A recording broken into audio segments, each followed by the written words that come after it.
squelette. L'exercice, c'est pour caractériser l'endocytose d'un récepteur, on dispose d'un ligand rendu fluorescent. On a une incubation de cellules en culture avec un excès de ligand fluorescent qui permet de visualiser un signal intracellulaire dans des multiples structures punctiformes localisées près de la membrane plasmique, les vésicules d'endocytose, ainsi que des structures de grande taille situées près du noyau, qui sont les endosomes. À partir des images des cellules acquises au cours de l'incubation avec le ligand fluorescent, il est possible de mesurer la fluorescence des endosomes seuls, qui sont en gros les courbes en pointillés qu'on voit ici, et une fluorescence intracellulaire totale qui correspond à la fois celle des endosomes et des vésicules d'endocytose. C'est les courbes pleines. Ces mesures, elles sont pratiquées sur des cellules traitées ou non par la colchicine. Donc on va voir que la colchicine, c'est ce qui déstabilise les microtubules. C'est aussi par des inhibiteurs de dynamine. La dynamine, ça permet le clivage, la formation des vésicules dans l'endocytose. Et on a aussi des inhibiteurs de dynactine. La dynactine, c'est le partenaire de l'adénéine et ça accélère le trafic vésiculaire. Le ligand fluorescent est présent dans le milieu de culture pendant toute la durée de l'expérience.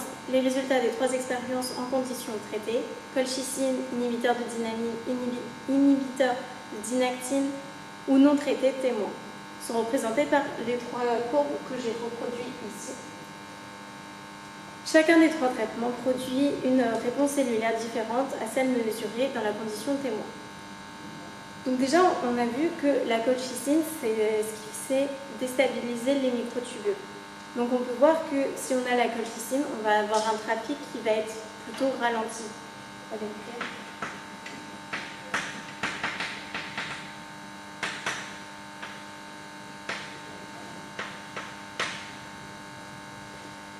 Ensuite, si on a un inhibiteur de dynamine,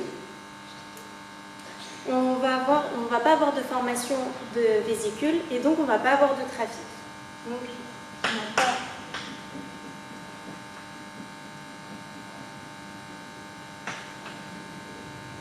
de dynamine, c'est pas de trafic. Et ensuite, on a vu que la dynactine, c'était le partenaire de l'adénéine, qui faisait une accélération du trafic vésiculaire. Donc, si on n'en a pas, le trafic il va ralentir aussi.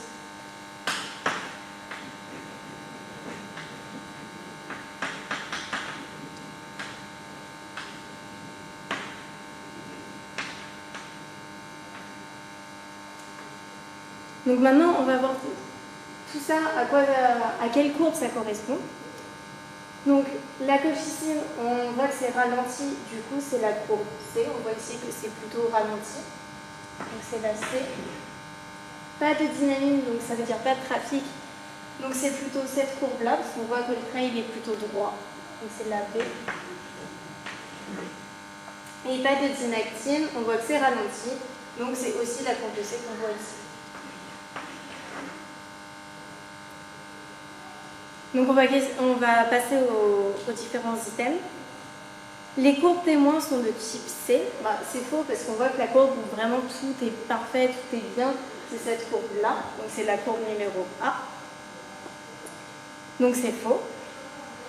Les courbes témoins, non ça je l'ai déjà dit. Je recommence. Le deuxième item, le peu de fluorescence dans les courbes de type B sont dues à la dégradation immédiate du ligand dans les lysosomes. On voit que la courbe B, c'est qu'on n'a pas de trafic.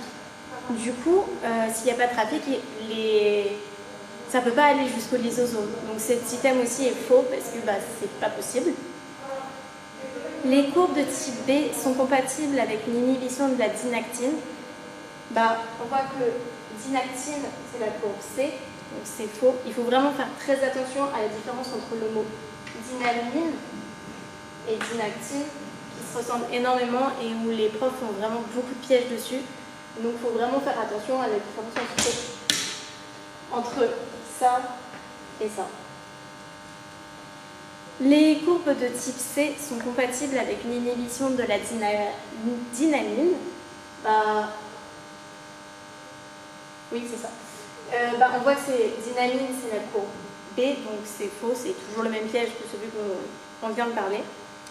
La dépolymérisation des microtubules par la colchicine a un effet identique à celui d'une inhibition par la dynactine. On voit que la colchicine c'est de type C, la dynactine c'est de type C, donc cet itamine est vrai.